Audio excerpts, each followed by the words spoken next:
That part is so fun, getting to talk to people that are getting into aviation. We're getting enough people supporting the Patey First Flight Program that I don't have the ability to actually meet or greet on the phone everyone that we're able to help, but I know they appreciate it, so it's really exciting. I've always been into airplanes. I'm Jason Miller, a full-time professional flight instructor. On the Finer Points channel, you can join me as I bring you tips and tricks that I've learned from 20 years on the flight line.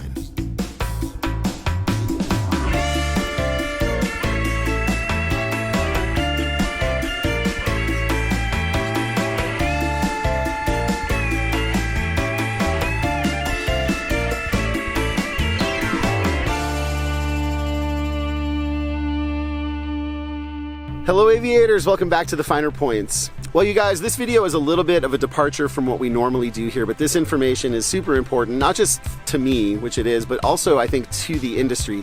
Today I'm going to talk to you about Mike Patey and the Patey First Flight Program. It's a program that allows aspiring pilots and mechanics to find a window into the world of aviation. Mike helps them do that. If you're not familiar with who Mike Patey is, he's a once-in-a-generation aviator, aircraft designer. He's responsible for legendary designs like Draco and Scrappy.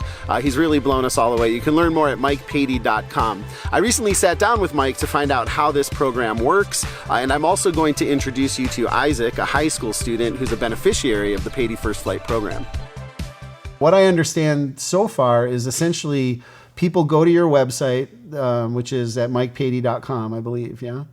Yes. And they fill out their information, sort of apply for it, and then you guys randomly draw. How many is it? Is it one per month, or what do you guys do? No, I mean, sometimes it's a couple dozen, sometimes it's a few. It depends. Every now and then we do a little promotion to kind of help get people engaged, and when we do that, all of a sudden we'll get a flood. We'll get a few thousand, tens of thousands of dollars come in through shirts and hat sales, and then we go ahead and calculate what our costs are and what we need to do, and then we start giving it back. And so the range fluctuates month over month, but we try and give away every month, and hopefully with you talking about it, others talking about it, and everything we have to come, we're just going to keep growing it. But it's blown my mind how much we've been able to give back. It's really fun. So if you want to be a part of this, you can go to mikepatey.com. You can support the program by buying merchandise, and some portion of those sales goes to the First Flight Program, and create opportunities for young pilots like Isaac, who we're going to introduce you to here. Now, Isaac has two dreams in life. One is to be a professional baseball player, but being realistic, he's going after that dream. He also wants to be a pilot, if not a professional pilot, a private pilot. But those are his two loves in life, and the Patey First Flight Program helps kids like Isaac get started in aviation when they recognize the dream so young. Have you always wanted to be a professional baseball player? Yep, since I was about 3 years old. Really? How did that happen? So my dad's side of the family is really big into baseball. My grandpa played in the big leagues.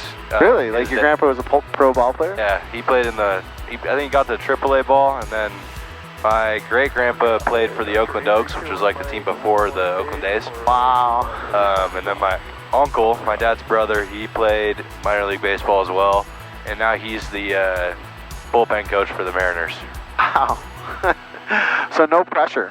Oh, but, so that was the thing. My mom, knowing all this, when she had me, she's like, we can't pressure him to play baseball. Right. And so I apparently found it on my own, but I'm not sure how much I believe that. By my dad. What is the path for somebody like yourself who wants to be a professional ball player, right? Like have you graduated high school yet? Oh, I'm going into my senior year. Oh, wow. Okay, so you're obviously playing for the high school team. You just play as long as you can, and hopefully you make it. Yeah, but yeah. if you don't, then it's really freaking hard.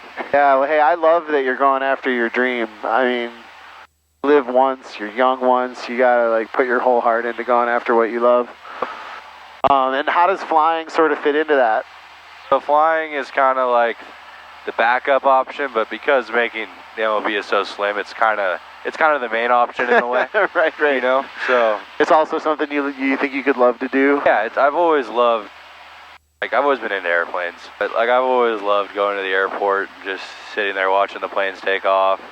I've always been into the flight games on my phone and everything. I find that like a lot of pilots are people that are going after their dream, like just the idea that they're going to fly an airplane, you know. And so there's just some extraordinary people involved in aviation.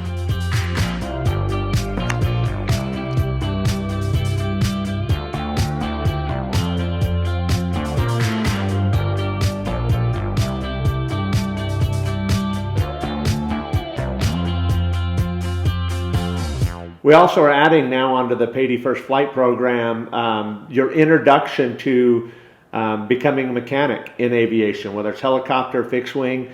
So we realize that we're becoming more at risk in aviation because the cost of getting maintenance done is growing at the same pace our mechanic pool is shrinking.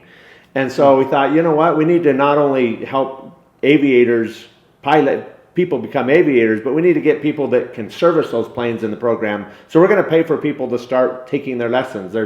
There's so much money to be made as a pilot, but there's also a lot of money in future jobs for people that want to do maintenance and maintain these aircraft. So we're expanding right now. We're really excited. We're just starting to launch that and beginning the payment of people's training in mechanics. That's really amazing, man. And I'm really happy that you're doing it. I mean, you must be putting a lot of people through their first flight lesson and getting them going on the path to aviation. Yeah, it's amazing. When we first started, I liked to have an opportunity to talk to the people that we were sending them on their lesson, and it's kind of like a bittersweet. That part is so fun, getting to talk to people that are getting into aviation. But what's more fun is to find out that I no longer have the time to actually get to talk to all of them. I try to talk to as many as I can, but that we're getting enough people supporting the Patey First Flight Program that I don't have the ability to actually meet or greet on the phone everyone that we're able to help, but I know they appreciate it. So it's really exciting. That's cool. That's the moment where you know it's gone to the next level, right? Yeah, for sure. Well, I was telling Josh, we would love to be a part of it. And I don't know if you've seen our ground school app, but my team and myself here are really passionate about making something better than what's out there. You know, doing training in a way that is truly going to make pilots safer and more proficient and more confident. Product that they don't just use once and throw away, but they keep with them as a part of their life. But I think where it goes above and beyond is in the flight videos. And I've literally put my entire curriculum from day one, from the pre-flight all the way through the check ride. I filmed the videos in a Cessna 172 with a camera mounted at design eye height, right? So one forward, one at the instruments, one on the CFI, and one out the left wing, right? All the really important views. And we've developed technology like, there's this one that I love called Tap Target, where after we show you how to do a maneuver, we can then show you an evaluation and show you like something going wrong, and you're supposed to touch the screen where you see it and when you see it. So that we can show people like where to look. And you know, this is the kind of stuff where it's like there's no written test that, you know, like all the effort that went into that's not for the written test. That's so that you can be a really good pilot, so that no matter which CFI you encounter out there, you know what a 20-year veteran would be showing you, you know, even if your CFI is brand new. The more training platforms, the more about safety, and the more visual cues you can give while you're on the ground and not in the air. Yeah. Anyone doing the flight instructing, you already know, sometimes in the air they hit overload, and then no matter what you say, there's nobody home. Get back on the ground, give them a cue that they can stare and touch and relax and not have the anxiety of that early phase of flight lesson. That's important. All right, aviators, that's all for this episode. Please hit the like button, subscribe to the channel, hit the little alert bell so you get notified of uploads. I'm Jason Miller, and until I see you again, be safe and fly your best.